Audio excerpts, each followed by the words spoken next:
The mirror showed Dominic reflections that weren't his own. The mirror was an oddity, but an oddity that he would come to rely on. The hell is this thing? Dominic had been browsing for things he could sell at his local thrift store, and the mirror had caught his eye. It stood out because this shop didn't usually put trash out with their junk.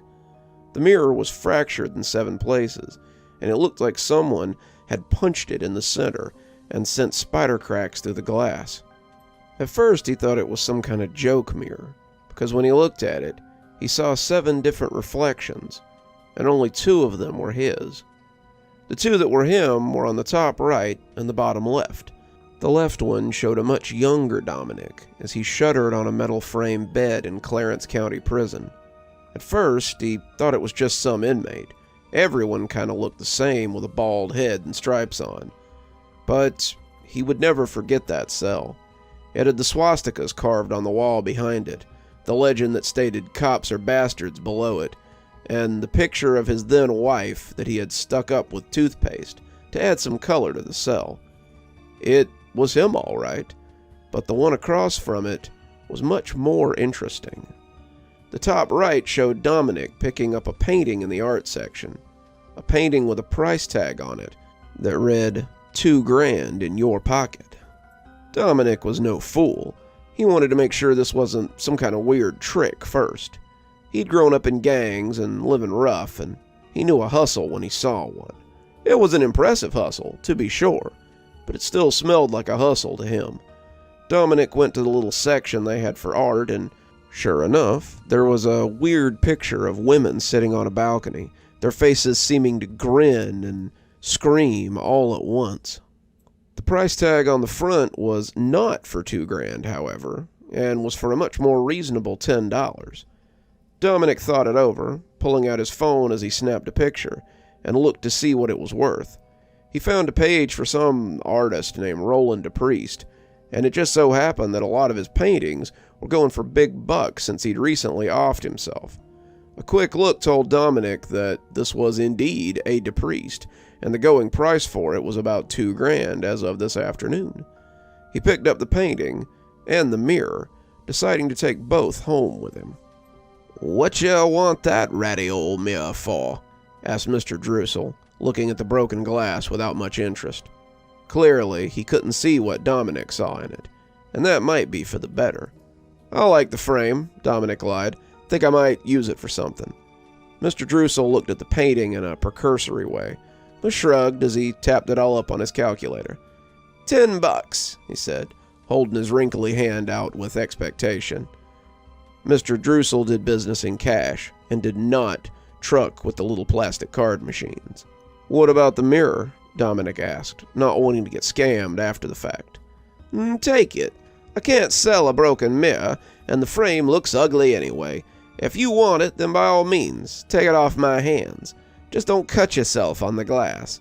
I'd hate for you to try to sue me after I gave you such a great deal on it." Dominic nodded, thanking Mr. Drussel as he left the little shop with a tinkle of the bell overhead. The painting sold for the proposed $2,000 to a scalper friend of his, and the mirror Dominic hung in his bedroom. For a week, the mirror did little more than show him going about mundane tasks, and Dominic began to wonder if he really had been had. The little inmate still stayed in his cell, sometimes going out for chow, but mostly just staying and looking sad. That tracked, Dominic had spent a lot of his time being sad about one thing or another. Sad that he was stuck in prison for 5 years at first, then sad that his wife had left him towards the end. He tried to figure out what the other spots meant, but they were kind of mysterious. The middle 2 showed awful things he didn't like to think about. He was a tough guy. He'd been in his fair share of scrapes and seen people get killed in his lifetime, but this stuff was so much worse. People beating kids, people killing their wives, people hurting animals, and everything in between. The one next to it wasn't much better. He could see mothers tucking in starving kids, homeless people crying as they used the last of their money for a bottle of cheap alcohol, even little kids huddled together as they hid from someone. Some of what that mirror showed him was terrible, but some of it was as helpful as the painting had been. The top left panel showed a woman he knew all too well as she went about her daily life. He should know her. She was his ex-wife. The bitch had divorced him while he was in prison and took most of his stuff while he was too incarcerated to do anything about it. She had taken advantage of him while he was at his lowest, and for that, he hated her. In that respect, he thought of that tab as his eternal enemy, and even wrote it on a post-it note and stuck it to the wall. The mirror turned out to be useful when it came to avoiding her, proving itself one day just as he was about to leave. He was going out on a date, his hair freshly cut and his cologne not too heavy, when someone knocked on the door.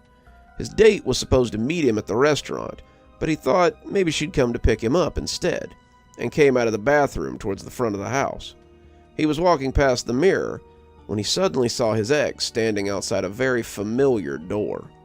She did this sort of thing sometimes, especially if she could Facebook stalk enough information to realize he was serious about someone.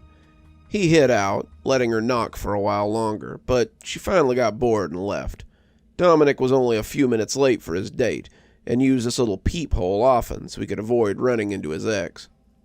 On the other hand, the bottom right panel showed him an older man he had never met before. Watching that guy was like watching lifestyles of the rich and famous. He ate expensive food, drove expensive cars, wore expensive clothes, and went to bed with somebody new every time Dominic noticed. He decided to leave that label blank for now, not really sure what he was seeing or how it would come to affect him. He found that on days when he didn't have anything better to do, he was checking the mirror to see what he could see. Dominic had definitely found some windfalls from the mirror. The 3 scratch-offs he'd won kept his rent paid, but he was looking for another big score like the painting. On the top right, Dominic was back at the thrift store, but it was a different one today. Dominic watched as he picked up an expensive-looking fur coat, putting it on as he preened a little in front of the mirror. Then, he stuck his hand in the pocket and pulled out a diamond watch that, even to an untrained eye like Dominic's, looked expensive. The thrift store was known to him, a little second-hand store on Mulbank, and after checking that his ex was still at her job, he decided to go see if lightning would strike twice. The thrift store wasn't crowded, and the coat was loud enough to be seen from the entrance. Dominic assumed that it would reek of liquor and cheap cigars, looking like some wannabe pimp's prop, but the coat was in immaculate condition. The tag said it was a Vanderfur, a brand even Dominic was familiar with. He put it on and went to the mirror, preening a little as he'd seen himself do. The coat looked good, very good in fact, and it would go well with some of the shoes he had at home. As he stuck his hand into the pocket, however, it was time for the moment of truth. At first there was nothing. Then suddenly, his fingers touched the harsh surface of an expensive watch. Dominic pulled out a Rolex with, honest-to-God, diamonds on the face. The whole thing gleamed obscenely, and Dominic longed to slide it on and feel the weight of it. This was the sort of thing that he had dreamed of as a kid, driving around town in a fancy car, with a hot girl in the passenger seat, and an expensive timepiece on his arm, in a primo coat. He'd be the envy of anyone he knew, but as he turned to go, he heard someone at the counter asking about the coat. "It was a Vanderfur. I donated it this morning, but my watch must have fallen out in the pocket. Please, I beg you, I need that watch back. It belonged to my father, and it has great sentimental value." Dominic intended to walk right on without acknowledging the man, finders keepers and all that, but as he caught sight of him in profile, he felt his breath whoosh out in a gasp. It was the guy from the broken mirror, the guy who lived so lavishly. Dominic couldn't have said why, but suddenly he was tapping the guy on the shoulder and holding out the expensive watch. "I heard what you were saying, sir. I came to buy this coat and found the watch in the pocket. It's too nice for me anyway," he said, smiling as the joke fell flat. The older man's smile went ear to ear. "Oh my God, thank you, young man. I can't believe how kind you are." "Yeah," Dominic said. "Me either." The man stood mooning over the watch for a few minutes as Dominic paid for his new coat. It was a little more than he strictly wanted to pay for a coat, but He found that he liked it, and it would help him remember a time when he'd been so generous. He started to think that maybe he could sell it for more than he'd paid for it, when someone stopped him on the sidewalk. The guy was running after him, asking him to wait as the watch threatened to slip off his wrist again. "I owe you something, at least, for being so kind," he said, panting a little as he caught his breath. "It's really okay, mister. You don't have to." "I insist," the man said, taking a watch out of his suit coat that looked almost as impressive as the one he was wearing. "My father bought me the watch you found when I was 18 and about to leave for college. This watch doesn't have nearly as much sentimental value, but I think it will help you nonetheless." He put the watch in Dominic's hand and patted it warmly. "I'm in your debt, sir. Hopefully, I can find a way to repay you someday." The watch was nice. Not as nice as the one he had, but still nice. Dominic sold it for about $1,300 and used the money to not only float himself for a while, but also buy a much cheaper timepiece that still looked richer than anything he'd ever owned. He too wanted a reminder of that warm feeling he had felt when he'd done something nice for someone else. With the rent on his dingy apartment paid for the next few months, Dominic was spending a lot of time watching the mirror. He had decided that the panel with the rich man might be his greatest friend, if his ex was to be his greatest enemy. The top and bottom corners were his past and future, and he used the former to enhance his own future often. The middle two were still a mystery to him, but he felt like they might make sense in time. The top panel, the one that took up the most space, however, made him a little more uneasy. It was gray, the sky full of cracks as it swam like a puddle when you throw a rock into it. Dominic felt like he knew that sky, but he couldn't place it. He'd never seen a gray sky like that in his life. Except he had. He knew he had. He just didn't know when. He tried to look at that space as little as possible, but it kept drawing his eye, making him want to take the mirror and throw it somewhere where it couldn't make him feel that way anymore. That was usually how he got stuck looking at the middle two panels. Anything to take his mind off that gray sky full of cracks. The mirror kept showing him things and leading him to opportunities, but it wasn't until he saw one of the faces from the middle panel that he thought he knew its true purpose.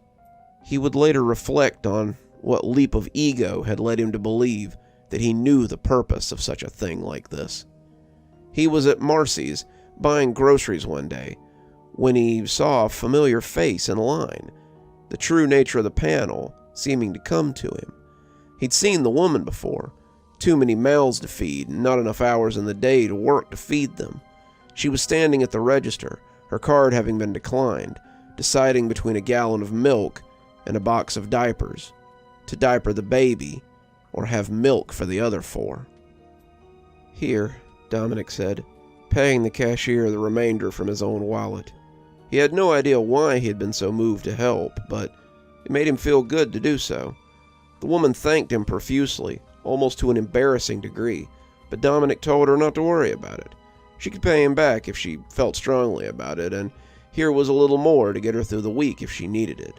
The woman cried as she tried to refuse him, but the money went into her purse regardless, and Dominic smiled as he watched her go. After that, he began to use his money to help others more often. The mirror helped him invest his windfalls, helped him change his life for the better, and as he grew, so did his altruism. Suddenly he was no longer giving money to single mothers or tipping bills into homeless people's cups, but he was helping the city open shelters, providing programs with startup capital so they could offer meals to people in need, and changing the poverty-stricken neighborhood he lived in for the better. That was how he reconnected with the man from the thrift store, and it was a meeting that would change his life forever. The mirror had shown him that today he would meet someone who would change his life, but he had never expected it to be the man who had begun his charity.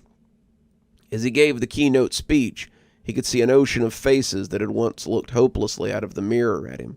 He had given them the hope that they now saw, and the feeling made him tingle. He had always wanted to be someone who could help others, even as he struggled to help himself. He had never realized it. He had something worthwhile to give now, and he was on top of the world. As he ladled punch into a plastic cup, he heard a voice that he hadn't thought of in 4 years. "Looks like you've come a long way since the thrift store. I almost didn't recognize you until you started to speak up there." Dominic turned, and there was the man who had given him the watch. He extended a hand. "We've never been formally introduced.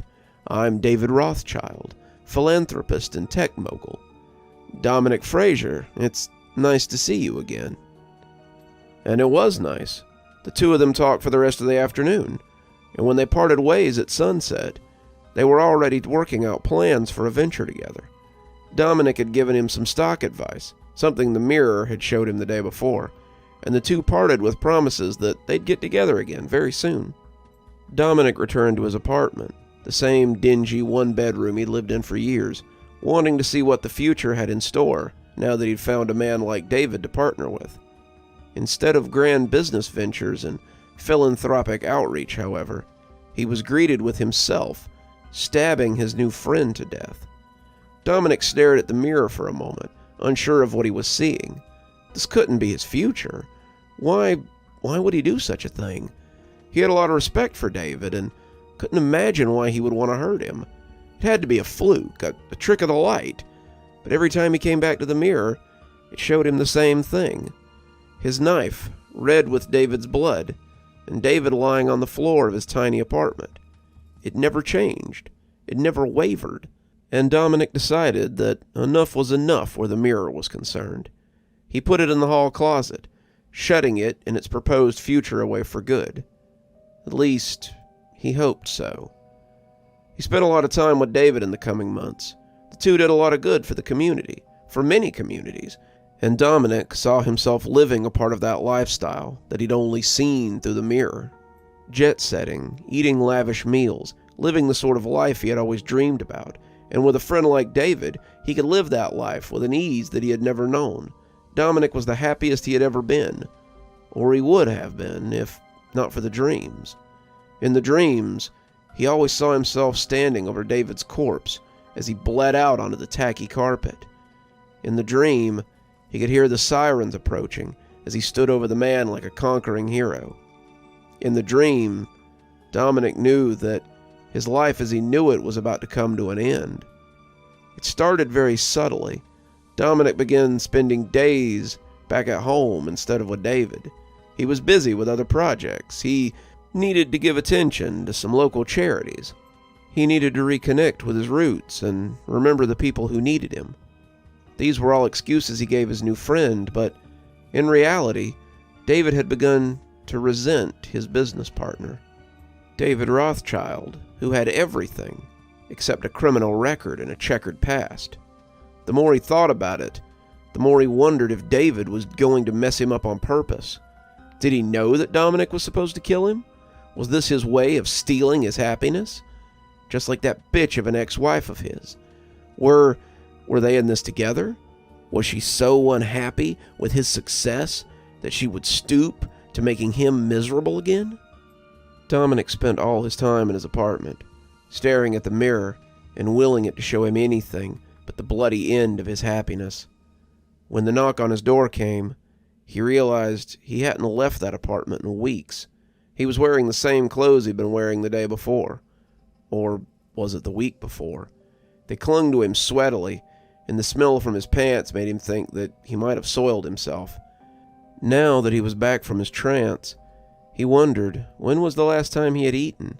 His stomach growled angrily, and he'd gotten up to go to the kitchen when he heard the knock again. "Dominic, are you there? Your secretary said I could find you here. Are you home?"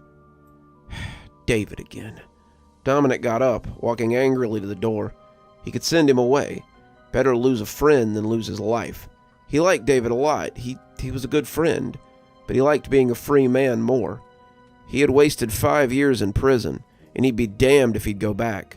He didn't care what some mirror had to say. He wasn't going to let anyone jeopardize his future. "Go away. I don't want to talk to you." "But why? What did I do?" Dominic closed his eyes, trying not to let the rage that was building behind them out. What had he done? Like he didn't know. He was only trying to steal his freedom from him. I don't owe you an explanation. Please, just leave. I don't want to hurt you. I'm not leaving until you tell me why you're acting like this. I'll stand here all night if I have to. I just want to see what's going on with you. I'm worried, Dominic. I'm worried about you. Dominic didn't remember opening the door, but suddenly the two men were face to face. Some of his neighbors were peeking out of their apartments, trying to see what was going on. Dominic just knew they would be something to talk about tomorrow, and he shuddered to think what sort of stories they might weave. A lover's quarrel? Maybe David had stolen Dominic's girlfriend? Maybe they had stolen money from each other? Who was to say? And all of it would likely paint Dominic the worse for it. I don't want to talk to you. I don't want to see you. Can't you just respect my wishes and... Something's going on. You're not acting like yourself. Did someone say something to you? Did you hear something? There's a lot of rumors going around about me. It's the same with most rich people in my circles. I just want to know why you're so... Dominic was sick of hearing it and shut him up the only way he knew how to. David's tooth flew down the hallway when he hit him, and suddenly the two of them were rolling around the floor and throwing punches. It was the kind of ugly fighting you see in desperate people, and as it rolled into the apartment, Dominic realized he couldn't pummel David into submission. Despite being a decade older than him, the man was in better physical shape than he ever had a prayer of being. As David rained down blows on him, Dominic sent his hands searching for something to defend himself with. The knife was something he had lost years ago, a steak knife that had tumbled from his plate and rolled under the couch forever. But when his fingers locked onto it, he knew what to do. Before he knew what was happening, he was standing over David, the other having been stabbed more than a dozen times. The sirens were coming, and as Dominic let the knife slip from his numb fingers, he realized they had taken it from him anyway.